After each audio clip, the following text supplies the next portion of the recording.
Louvado seja nosso Senhor Jesus Cristo. Nós vamos dar continuidade ao nosso Aprendendo o Coração, nosso 26º encontro, por quem Jesus ora. Jesus é aquele que orou pela igreja. Nós vemos de modo muito especial no Evangelho de João, todo o capítulo 17. E também ele orou no Getsêmani, orou por si mesmo. Então, em João 17, Jesus ora pela igreja, no Getsêmani, Jesus ora por si mesmo. Na sua oração, Getsêmani manifestou sentimentos de gratidão, de louvor, de admiração, mas rezou no momento de angústia. No deserto, a prova de Jesus constitui na tentação de Satanás de afastá-lo do caminho traçado pelo Pai, sugerindo a Jesus atalhos humanos mais eficazes. No Getsêmani, tomamos aqui o texto de Marcos, capítulo 14, versículo 32 e 42. A prova era a paixão de Jesus que se aproximava. Jesus é chamado a viver a experiência da vida despedaçada, incompleta, e de uma missão que parecia fracassada. A hora que chega é o momento final, que encerra uma história, uma vida ou missão, revelando seu resultado final e seu sentido. Para Jesus, a hora é a realização, o cumprimento de sua missão.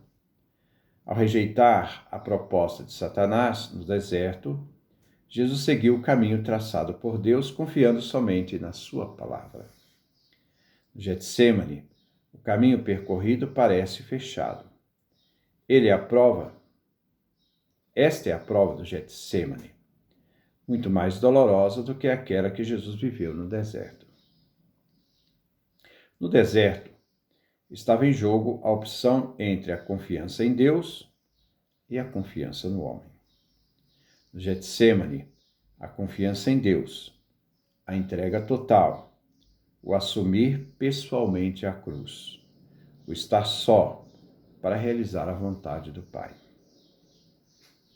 No Novo Testamento, nós temos 3 modelos de como Jesus respondeu em sua oração: a palavra e a fidelidade a Deus, para assumir o momento da cruz, o sofrimento e a morte. Então, primeiro modelo, Evangelho de São Marcos, capítulo 14, versículo 32 a 42, que também podemos ver no Evangelho de Mateus, capítulo 26, 36 a 46, e na Carta aos Hebreus, no capítulo 5, do versículo 7 ao 10. Então, esse é o primeiro modelo. O primeiro modelo que narra o momento angustioso vivido por Jesus. Os textos descrevem triste e inquieto. Marcos diz que começou a sentir medo e angústia, a sentir uma tristeza de morte. A carta aos Hebreus refere o clamor e lágrimas. Jesus se encontra diante do Pai com grande sinceridade, verdade, sem fingimentos. Responde à palavra de Deus sem esconder seu sofrimento e desconforto. O que ele suplica ao Pai não significa desobediência, mas o desejo de que o Pai mude sua decisão. A resposta de Jesus é primeiro uma súplica, humilde e honesta, mas depois uma aceitação total, incondicional à vontade do Pai. Não seja o que eu quero, e sim como o que tu queres. A segunda forma encontramos em Lucas, capítulo 22, versículo 39 a 40. Jesus coloca em primeiro plano o momento em que ele já não está abatido, mas lançado no esforço de superar a tentação. Pai, se queres, afasta de mim este cálice. Contudo, não se faça a minha vontade, mas a tua. Só depois dessa afirmação que nós encontramos em Mateus, Marcos e Hebreus, essa afirmação é colocada depois, em Lucas é colocada antes. Então, só depois desta afirmação, o que Mateus, Marcos e Hebreus colocam em primeiro lugar, é que vem colocado em Lucas depois. Em Lucas, primeiro, ele consente com a vontade do Pai. Não faça a minha vontade, mas a tua. Depois, ele coloca a situação de Jesus. Tomado de angústia, Jesus rezava com mais insistência, seu suor se tornou como gotas de sangue que caíam no chão. E o terceiro é São João, capítulo 12, versículo 27 a 30. Sobrepõe os dois momentos. Angústia, Jesus ficou perturbado, aliás, muito perturbado, dentro de uma atitude de quem é fiel ao Pai. Jesus é simultaneamente homem e filho de Deus, humilhado e glorioso, entre o transitório humano e o definitivo, o divino. Vemos que nesses três modelos, Marcos, primeiro modelo, 14, 32 a 42, que também está junto com Mateus, 26, 36, 46, e Hebreus, capítulo 5, versículos 7 e 9, o segundo modo, Lucas, capítulo 22, versículo 39 e 40, e João, terceiro modelo, João, capítulo 12, versículo 27 e 30, nós vamos encontrar dois pontos importantes em comum. O primeiro ponto é que Jesus ficou perturbado, sinal de choque, confronto entre a palavra e a existência.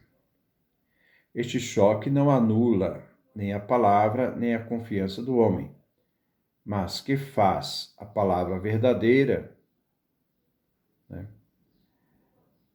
ser a verdadeira resposta de Jesus. O segundo ponto comum é que a angústia e o desconcerto de Jesus o faz convicto de ser o Filho de Deus. O texto de Marcos nos refere que Jesus prostrou-se por terra. Marcos capítulo 14, versículo 35.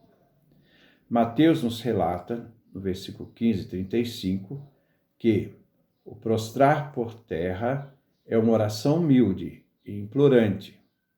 O ser humano, na sua debilidade, na sua realidade verdade, se coloca diante da grandeza divina, como Abraão se coloca diante do Senhor, Gênesis capítulo 17, versículo 3 e versículo 17, Pedro, no Evangelho de Lucas, capítulo 5, versículo 8, e os leprosos, de Lucas, capítulo 5, 12, e também versículo 17, capítulo 17, versículo 16, que caem diante de Jesus. Mas Getsemane, o quadro é outro.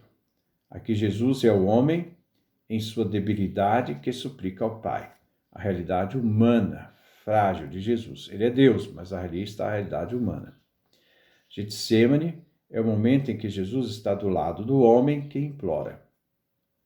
A oração que Jesus dirige ao Pai tem 4 partes. Primeiro, a invocação do Pai, Abá, ao Pai. 2, a profissão de fé, tudo lhe é possível. 3, a súplica, afasta de mim este cálice. E 4, a aceitação da vontade de Deus. Não seja o que eu quero, mas o que tu queres. As primeiras 3 partes, isto é, a invocação, a profissão e a súplica, são comuns a muitas orações.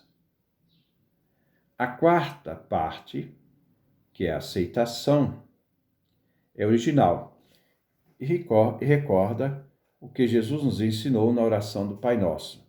Seja feita a vossa vontade, assim na terra como no céu. Mateus capítulo 6, versículo 10.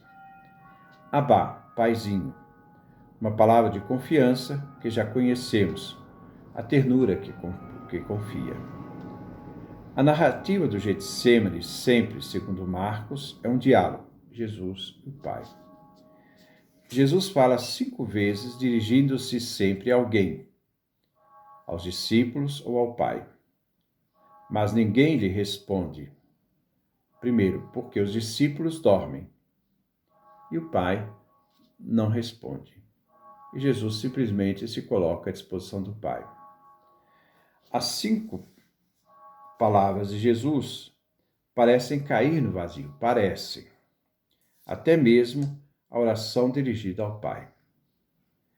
A não ser, como nós vemos em João, que o Pai responde. João capítulo 12, versículo 27 e 29. Agora estou muito perturbado, e o que devo dizer? Pai, livra-me desta hora. Mas foi precisamente para esta hora que eu vim.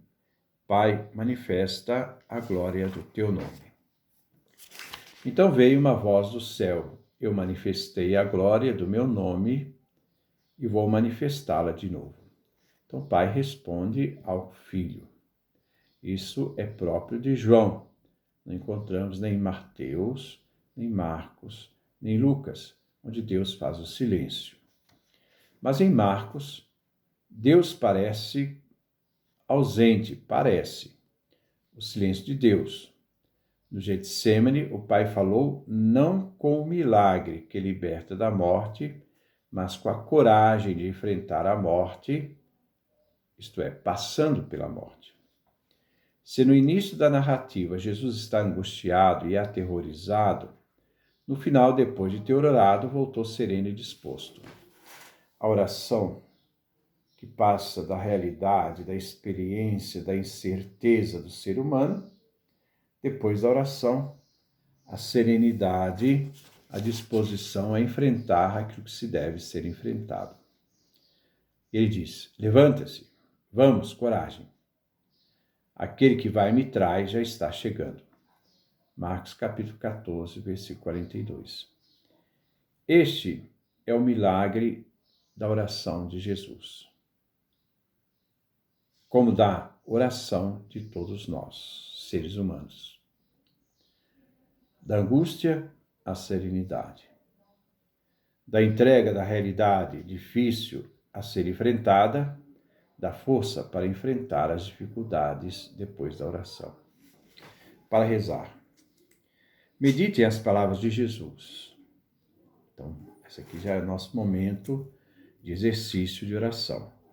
Meditem as palavras de Jesus, a importância do momento vivido no Getsêmani, no horto.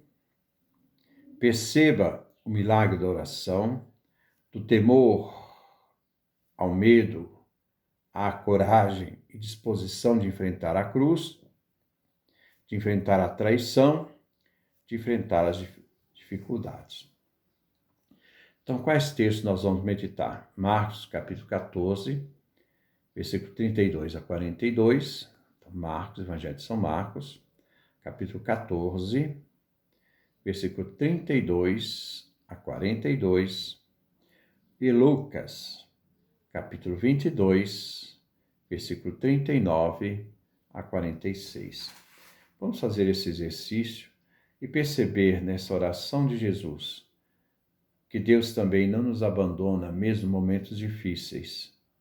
Não é para que possamos nos livrar do sofrimento da realidade que estamos enfrentando, mas para termos forças de não deixarmos sermos vencidos e sermos capazes de enfrentar, sempre realizando a vontade de Deus em nossa vida.